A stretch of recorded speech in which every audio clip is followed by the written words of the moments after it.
మండల కేంద్రంలో ప్రస్తుతం జరుగుతున్న అతి తీవ్రమైన ఎండలకు కనీస అవసరం అనేది మంచినీళ్ళు. ఈ మంచినీళ్ళ పరిస్థితిని చూసి మన శంకరంపేట మండల హెడ్ మండలానికి సంబంధించిన చంద్రశేఖర్ గారు తన వంతుగా బాధ్యతగా మండల ప్రజలకు కానీ మండలం బయట నుంచి వచ్చే ప్రజలకు కానీ ఈ ఎండాకాలంలో మంచినీళ్ళ వసతి కల్పించాలనే సదుద్దేశంతో మండల హెడ్ క్వార్టర్లో చలివేంద్రాన్ని ప్రారంభించారు.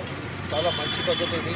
ఇలా చంద్రశేఖర్ గారు లాంటి పనులు తను అనుకున్న విషయం ఇట్లా ఏమనుకుంటున్నారో మేము వచ్చినప్పుడు గమనిస్తున్న కొన్ని రోజులు ఉంది. తను అనుకున్న పనులు తన మండల హెడ్ క్వార్టర్ అభివృద్ధి కొరకు చేయాల్సిన పనులు చేస్తున్నారు. చాలా ఇది అభినందించదగిన విషయము. కాబట్టి మండల ప్రజలలో చాలామంది చంద్రశేఖర్ గారి లాంటి సదుద్దేశంతో పనులు చేస్తే ఈ మండలము శంకరంపేట మండల హెడ్ క్వార్టర్ ఒక జిల్లా హెడ్ క్వార్టర్గా మార్చడానికి కూడా ఏం పెద్దగా బాధ ఉండదు. కాబట్టి మేమందరం కోరుకునేది అదే.